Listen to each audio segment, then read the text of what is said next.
Hi, I'm Christy Calloway, and I want to be talking to you guys today about assessing clinical nursing faculty perspectives about teaching students with disabilities, a mixed methods approach, which is my dissertation topic. I'm currently in the proposal phase, so I'm kind of just getting started with this. So I want to give you a lot of what I've written in my first and second chapters, which is what I've really worked on. So to begin, I want you just to close your eyes for a minute. And I just want to say the word disability. What ideas or thoughts does this term spark in your mind? Is it something that you understand because you live with it, maybe? Do you think you understand it because you've seen it or been around it? What kind of feelings does the term disability evoke in you? Is there pity, maybe, or sadness, or a sense of triumph in the midst of difficulty? Just think about it for a minute. Think about individuals that you know who live with physical, learning, or psychological impairments. Or even better, think about a time that you experienced something like this. Did you identify with the term disabled during that time? Did you feel capable of continuing to work safely? What connotations does the term disability carry for you? Are they mostly positive or negative? So I just wanted to give you a few seconds to think about those things and kind of establish where you are in your mind, yourself, with disabilities. Okay, so now open your eyes. I want to tell you how I got started becoming interested in disability studies. It was about 2009. I was working on my master's degree, relatively new educator, and my mom, who happens to be one of those people who likes to play devil's advocate and really make you think all the time, she was the disabilities coordinator for the campus I worked on. So she called me one day and said, "Hey, Chris, I have a student here that wants to come to the nursing program for advisement." And I was like, "Awesome, great, send them over." And she's like, "Well, I need to tell you beforehand that they are in a wheelchair." And I paused and said, "Oh, wow. They can't be a nurse. I don't know how that would work."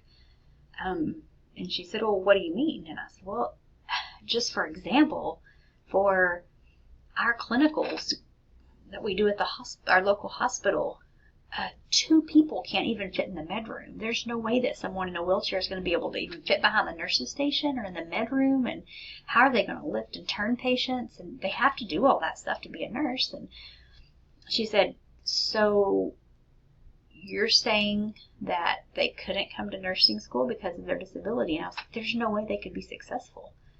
And she said, "But you have to accommodate them." And I said, "I don't know how. There's no way. How is this going to work?" So we went back and forth for a little bit until she said the thing that sparked my interest and changed my mind.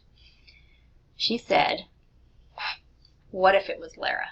This is my 18-year-old daughter, almost 18-year-old daughter. "What if Lara was in a car wreck and all she's ever wanted to be her entire life was a nurse? And she was in this car wreck and now she's in a wheelchair. What would you do to help her become a nurse?"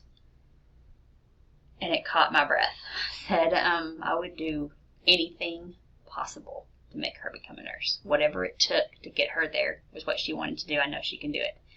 And she said, "That's what you have to do for every student that you see." So that's where I became interested in studying about disabilities, and it felt very personal to me at that time. So I want to start off just giving you kind of a history of disabilities, and this is something that a lot of us don't really know a lot about. We make some accommodations in testing sometimes and do some things like that, but we don't have a deep understanding of disabilities and how this progressed. So the disabilities movement was actually a part of the civil rights movement of the 1960s. And it started off with a Section 504 of the 1973 Rehabilitation Act. And what that did was that programs that received federal financial assistance could no longer discriminate toward people with disabilities. So it was very limited, and that was in effect, but it didn't have a huge effect on individuals with disabilities. And so it rocked on for several years. And in the late 1980s, 1988 to be exact, there was a protest at Gallaudet University in Washington, D.C., which is a university that caters to deaf and hard of hearing students. They have a huge population there. And the students protested at this time for a president who was deaf. And this kind of sparked reignited that interest in, disabilities and disability rights. So they started working on the Americans with Disabilities Act at this time. And in 1990, this act went past the Senate, but it stalled in a House committee. And at that time, individuals with disabilities and their supporters had a protest at the Capitol. And that led to the Capitol Crawl, which was a very publicized event during this protest, where about 60 participants in the protest, they left their assistive devices at the foot of the East Capitol stairs and crawled up the stairs just to demonstrate the daily struggle that people with disabilities have and the need that they have for these accommodations and for help. And that was kind of the impetus that caused Congress to go ahead and pass the Americans with Disabilities Act of 1990. And what that did was basically said that everyone with disabilities has the same right as everyone else to participate in mainstream American life. So, and it had definition of disability and those kind of things that I don't want to get real in depth in right now, so I don't have a short amount of time. But then in 2008, they amended the Americans with Disabilities Act, which is the ADAAA of 2008, the easiest way to say it. So what that did was define disability as a physical or mental impairment that substantially limits one or more major life activities. It could also be a record or a past history of that kind of impairment, or just being regarded as having a disability. So it's a pretty broad statement of what disability is. The other thing that the ADAAA did was it allowed temporary impairments, which used to not be considered a disability, to now be considered a disability. So complications with pregnancy, cancers that are in remission, those kind of things could be considered disabilities at this time. And it also mandated that the courts define disability as broadly as possible. And what this did was help to shift the focus from the disability of the person onto the institution's response and how they were going to accommodate and whether or not it was discriminatory toward that person. And so that's kind of where we're at now as far as with disabilities. So the significance of the population and why it's important to study disabilities. 15% of the world population has a disability, and 9.9% of the U.S. working age population has a disability. And I love this picture because when I was studying this, it's the first time I really thought of people with disabilities as a minority group. Because they are so diverse and there's so many different disabilities, a lot of times it's hard for us to think of them as a minority group, but they are the largest minority in the world. And so this is a population that we need to be looking at. And then in 2009, there was a report that there were approximately 290,000 nurses at that time working who had disabilities that were documented. And the Job Accommodation Network, which is a part of the Office of Disability Employment Policy of the Department of Labor, they developed a accommodation compliance series kind of workbook for nurses about nurses with disabilities that assist employers or educators. For us, it's very good for educating too, and determining how to create effective accommodations for nurses with disabilities. So there is information out there to be able to help this population and be able to help them work where they want to work and be a part of society. So the barriers that are identified in educating these nurses, first of all, the medical model, which many of our nursing schools still rely heavily on. And the medical model wants to define a disability as something that's a deficit or that needs to be fixed. And it puts the focus on the individual.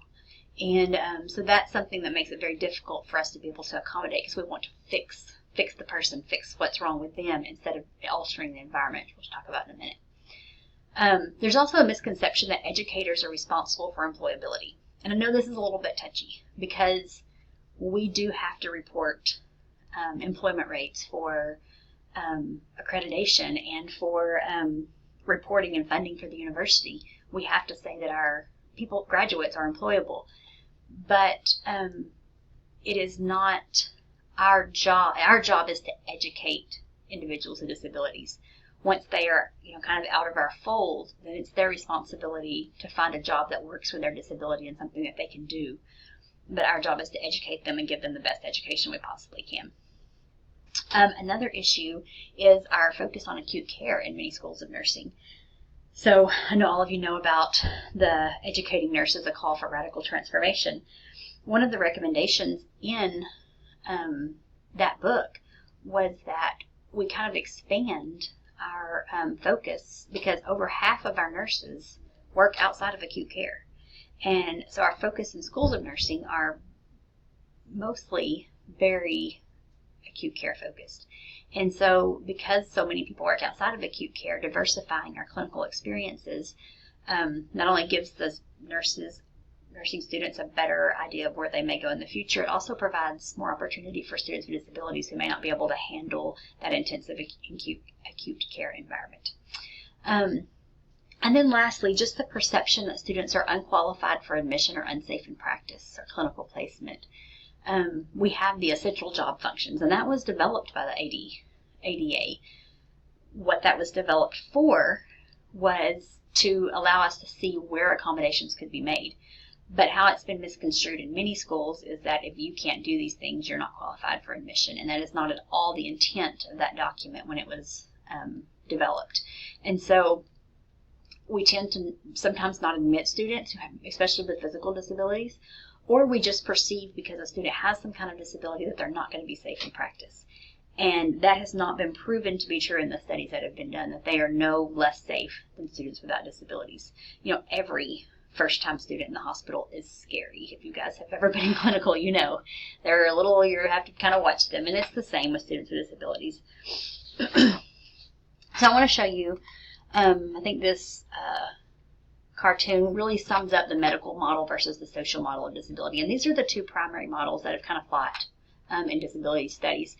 So there's a person here in a wheelchair with stairs, and it says everyone welcomes the way in. The medical model says her impairment's the problem. They should cure her, figure out some way to give her prosthetics or some way to fix the person. The social model of disability says, no, the stairs are the issue. They need to build a ramp, or they need to make this accessible. It's the environment, it's society that makes this not accessible for her. And so you see these two views are kind of on the opposite ends of the spectrum. Well, as I was studying this, I actually found another model. There's actually two separate ones that fit together, and it's just easier to say the WHO conceptual model. This is from the World Health Organization, rather than the biopsychosociocultural spiritual model, which is a mouthful. So both of these models, they give place to the medical model, because the medical model and the condition of the individual is important. It does play a part, but it's not more significant than the social and the environmental issues. So what it does is gives everything a place. It gives the environment a place. It gives the physical aspects a place. And it doesn't raise one above the other. It keeps it even. And this way of looking at disabilities allows us to address all the factors that influence disability. And it basically boils down to your attitude. About 78% of people with disabilities do not need any kind of accommodations at all. There's only about 0.2% of those with disabilities that require accommodations that are sometimes cost prohibitive, like over $5,000. But when we hear or we see a nursing student with a disability, what are our expectations? What are our initial thoughts? Is, oh, this is going to be extra work. Oh, this is going to be. And so that's what we need to change and look at all of these factors that play in and help this person to succeed, just as if it were one of our sons or daughters that was in that position.